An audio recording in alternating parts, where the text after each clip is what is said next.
¿Qué tal amigos? ¿Cómo están? ¿Cómo se encuentran? Espero que estén muy bien. Bienvenidos un día más y a otro video de introducción a la lógica. La última vez que estuvimos viendo la materia, pudimos ver lo que eran los distintos tipos de falacia y las analogías, ¿verdad? Habíamos hablado de 6 falacias. Falacia de los 4 términos, el término medio no distribuido, ilícito mayor, ilícito menor, premisas exclusivas, premisas negativas, conclusiones positivas y falacias existenciales. Además de eso, vimos una pequeña practiquita. El día de hoy vamos a ver lo que son los silogismos categóricos estándar, pero principalmente en el lenguaje ordinario. Vamos a salir de esta interpretación de 2 premisas, una conclusión ordenados. Y vamos a entrar un poquito más ya en el lenguaje. Nosotros ya sabemos definir, sabemos falacias formales, falacias informales, sabemos reglas para definir, sabemos de parafraseos, de diagramas, mil y un cosas, sabemos del lenguaje, funciones del lenguaje. Tenemos todas las herramientas para poder abordar lo que sería el silogismo en el lenguaje ordinario. ¿Sí? Cuando estamos hablando ya del lenguaje ordinario, ocupamos abarcar primero lo que era el silogismo. Ya sabemos que son proposiciones estructuradas con un cierto tipo de composición y en cierto tipo de orden. Entonces, cuando lo combinamos al lenguaje ordinario, ¿qué vamos a tener? Vamos a tener argumentos, porque en el lenguaje nosotros manejamos argumentos, aparte de las oraciones, manejamos argumentos. Y aquí vamos a tener lo que son argumentos silogísticos, el cual es un silogismo categórico estándar, pero bien argumentado, de tal forma que puede reformularse sin perder su significado. O sea, comenzamos a combinar analogías, parafraseo y silogismos. Cuando nosotros tenemos un argumento y lo empezamos a reducir a formas estándar, o sea, nosotros tenemos un argumento y lo comenzamos a parafrasear, lo comenzamos a aplicar analogía y lo empezamos a reducir a estas estructuras, ese proceso se llama reducción a la forma estándar. Y justamente es el proceso que va a tomar un argumento silogístico en darle una traducción al formato. Ya conocemos el modo y la figura del silogismo, además de las 6 reglas que se deben cumplir para que sean válidos. Además tenemos lógica visual. ¿Qué es lo que nos falta a nosotros? Porque nosotros un argumento silogístico ya lo sabemos hacer. Nosotros sabemos hacer un análisis tanto formal como informal. Lo que no sabemos es agarrar argumentos de nuestra vida cotidiana y reducirlos a esos formatos que ya sabemos cómo manejar. Cuando nosotros hablamos de técnicas para poder reducir, tenemos que tener en cuenta que el lenguaje cotidiano, ordinario, tiene ciertas complicaciones. La primera de ellas es que las premisas y las conclusiones no están necesariamente ordenadas. Nosotros no hablamos siempre en el orden lógicamente correcto. Nosotros cuando hablamos ocupamos que otra persona vaya agarrando las premisas, conclusiones y les vaya haciendo ese trabajo mental de inferencia, porque nosotros no hablamos en orden. Difícilmente sin un guión nosotros podríamos hablar en orden. Entonces, problema número 1 de trabajar con lenguaje ordinario, gente. Las premisas y las conclusiones van a estar desordenados en los argumentos. ¿Cuál es la solución? Acomodarlo. ¿De qué forma? De la forma que ya conocemos: premisa mayor, premisa menor y conclusiones. Segundo problema que encontramos en el lenguaje ordinario: la gente no utiliza solo 3 clases. La gente tiene mil y un formas de referirse a una cosa, a un objeto. ¿Cuál es nuestro trabajo? Usar definiciones globales, cosa que ya sabemos, nosotros ya sabemos definir y ya sabemos crear definiciones. Sabemos, podríamos utilizar sinónimos también y otras palabras que se le parezcan. Tercer problema que tenemos en el lenguaje ordinario: las proposiciones dentro del argumento no son estándares. La gente suele hablar con oraciones más que con proposiciones estandarizadas. Pero nosotros ya sabemos de parafrasear y ya sabemos de analogías y sabemos la estructura que lleva una proposición estándar. Así que eso no tiene que ser ningún problema para nosotros. ¿Vale? Por ejemplo, Dice aquí, ninguna persona acaudalada es vagabunda, pues todos los abogados son gente rica, por tanto ningún jurisculto es mendigo. Eso tiene evidentemente más de 3 clases. Es un argumento. Pero nosotros lo podemos traducir. Nosotros podemos decir, ninguna persona acaudalada es vagabunda, pues todos los abogados son gente acaudalada, por lo tanto ningún abogado es vagabundo. Listo, pum, lo traducimos. Sabemos el modo y la figura. Lo único que ocupamos cambiar es el contenido. Ejemplo número 2. Todos los mamíferos son animales de sangre caliente, pues ningún lagarto es un animal de sangre caliente, por lo tanto todos los lagartos son no mamíferos. Este no mamíferos nosotros lo podemos cambiar, lo podemos traducir y decir que todos los mamíferos son animales de sangre caliente, pues ningún lagarto es un animal de sangre caliente, por lo tanto ningún lagarto es mamífero. Nosotros podemos utilizar la adversa, la conversa, la contrapositiva, etcétera. El cuadro de oposición también lo podemos utilizar para usar las ideas contradictorias, poder ir cambiando todo lo que es el lenguaje ordinario a uno que sea lógicamente más válido. Porque no decimos que el argumento de arriba pueda estar mal. Lo que decimos es que es complejo de analizar. Y a nosotros no nos interesa analizar argumentos complejos. Nosotros lo que queremos es simplificar las estructuras. Para eso hemos venido viendo todos los esqueletos, todas las posiciones del predicado y el sujeto, del término medio. Para eso hemos visto todo eso, para ir simplificando el lenguaje ordinario. Que esa es la meta. No queremos complicarlo, queremos simplificarlo. Ahora, el lenguaje ordinario es muy complejo, como ya vimos, también es multivariado, por lo que no hay normas fijas que nos ayuden a nosotros a reducir los argumentos ordinarios a formatos estándar. Pero lo que sí podemos tener, gente, es una pequeña guía. Porque realmente para traducir los argumentos del lenguaje cotidiano vamos a tener que implementar todo lo que hemos visto. Más algunos tips. Por ejemplo, las proposiciones singulares que afirman o niegan de una clase unitaria. Por ejemplo, me dicen, esta mesa no es una antigüedad. ¿Cómo nosotros traducimos eso? Ninguna mesa es una antigüedad. ¿Por qué decimos ninguna? Porque es esta mesa. El conjunto es una mesa, una. Por tanto, nosotros podríamos hablar universalmente de esa mesa, porque nos estamos refiriendo a una mesa. Entonces, esa es la solución. Podemos traducir a las categorías A, E, pues la mesa hace referencia a una única cosa. Segundo problemita que podemos tener al lenguaje ordinario. Las proposiciones con adjetivos predicativos. Por ejemplo, algunas flores son hermosas. Podríamos cambiar algunas flores son una belleza. Tercer problemita que podemos tener en el lenguaje ordinario. Las proposiciones no usan el verbo ser o estar. ¿Qué hacemos nosotros? Les metemos el ser o estar. Por ejemplo, todas las personas buscan reconocimiento. Esto es un argumento. Bueno, esto es una proposición muy cotidiana. ¿Cómo la traducimos? Todas las personas son. Le metimos el verbo ser o estar. Buscadores de reconocimiento. ¿Qué hicimos? Acomodamos la oración al verbo ser o estar. Cuarto problemita de las formas cotidianas. No siempre la gente utiliza los cuantificadores adecuados. El todos, el algunos o el ninguno.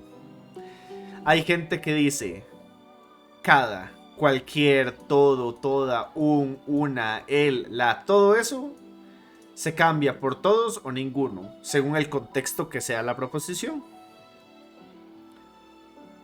Si me hablan otra vez de todo aquel, nadie, quien quiera, quién es aquel, ven, son cuantificadores, pero que no se apegan directamente a la lógica.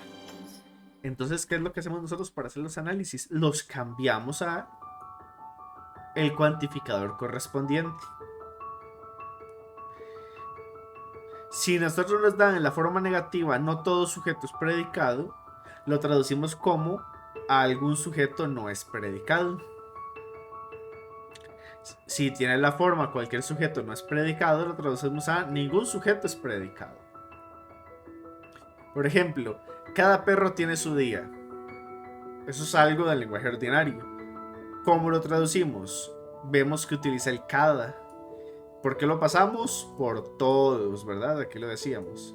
Entonces dice, cada perro tiene su día. Todos los perros son, porque aquí tampoco tiene el verbo ser o estar, son criaturas que tienen su día. Y ahí está traducida. ¿Qué hicimos? Cambiamos el cuantificador y ajustamos los términos de la proposición, además de agregar el verbo ser o estar.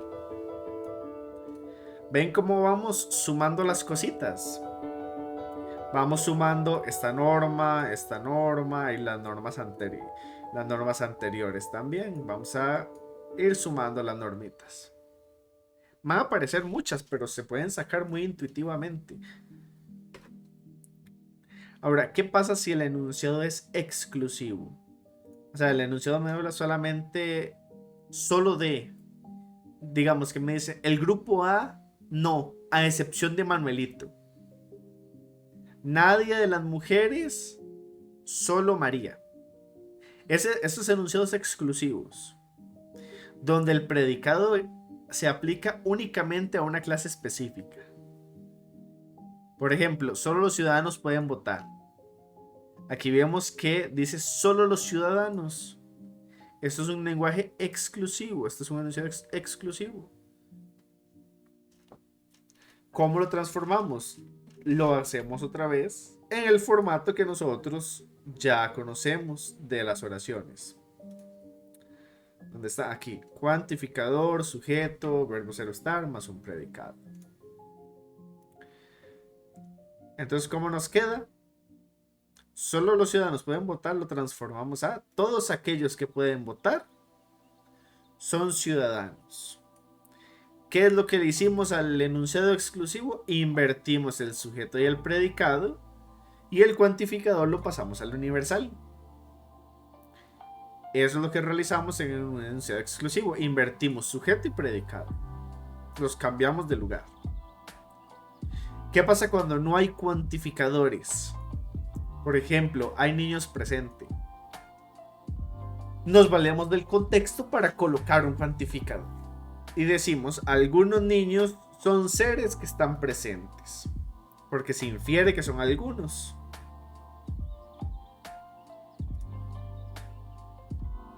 Ahora, a pesar de que hay tantos pequeños tips, ¿no? 6 pequeños tips que podemos utilizar. También nos vamos a encontrar con argumentos que simplemente no se pueden estandarizar. Simplemente son asilogísticos. ¿Sí? No se pueden reducir. ¿Cuáles argumentos nosotros no podemos reducir? Aquellos que tienen información numérica o cuasi numérica. Básicamente informes estadísticos o reportes matemáticos, económicos. Ese tipo de argumentación que la idea fundamental se sostiene a partir de números, eso no lo podemos nosotros reducir. Aparte de eso también, cuando estos métodos anteriores que estábamos citando, más toda la materia que hemos visto, no es suficiente para poder traducir un argumento, vamos a tener que recurrir a algo que se llama la traducción uniforme. Y en esta traducción uniforme lo que utilizamos son lo que vamos a llamar parámetros. Los parámetros van a ser palabras clave. Esas palabras clave van a ser en este caso, en este lugar, bajo estas circunstancias. Y son frases, son palabras parámetro porque sirven como auxiliares para recomponer, para reformular la proposición. Por ejemplo, este silogismo dice: los platos desechables están regados solo donde la gente cochina ha ido de campo. Existen platos desechables regados aquí. Por lo tanto, gente descuidada tuvo que haber estado de día de campo. ¿Cómo nosotros podemos traducir ese argumento? Decimos, primero lo categorizamos. Segundo, acomodamos los cuantificadores, pero vean que aquí no utilizamos. Nosotros dijimos, todos los lugares donde están regados los platos desechables son lugares donde la gente cochina hizo su día de campo. Pues en este lugar ya no usamos un cuantificador porque cuantificar aquí es muy complicado. Entonces usamos palabras de parámetro, palabras para circunstancias. Entonces decimos, en este lugar es un lugar donde están regados los platos desechables. Por lo tanto, este lugar es un lugar donde la gente cochina hizo un día de campo. AAA-1. Si lo recuerdan por acá, AAA-1 es una forma válida. Es la forma de Bárbara. ¿Vale? Perfecto.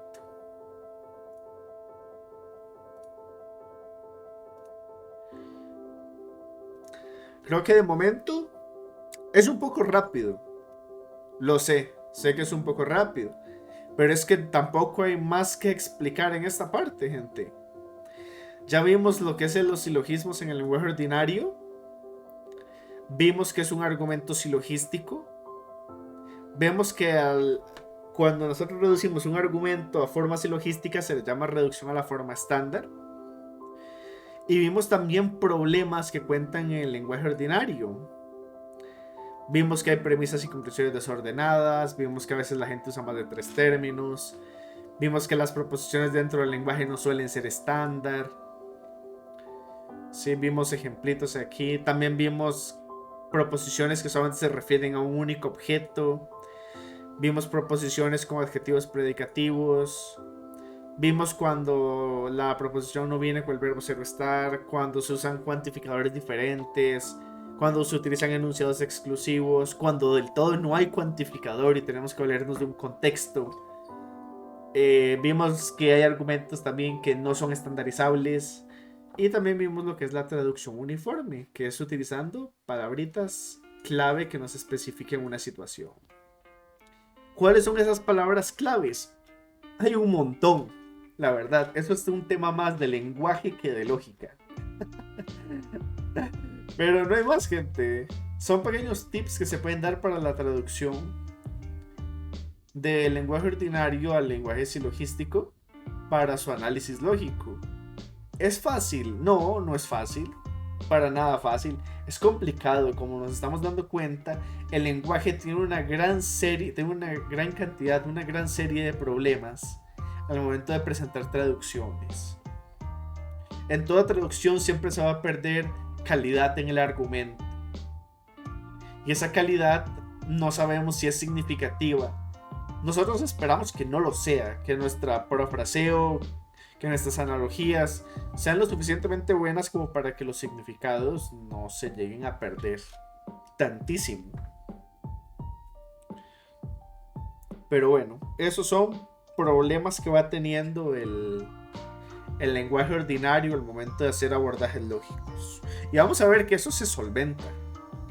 Pero lo vamos a ver en otro video. De momento, muchas gracias por llegar hasta el final y los espero ver en el próximo video, amigos. Así que nos vemos.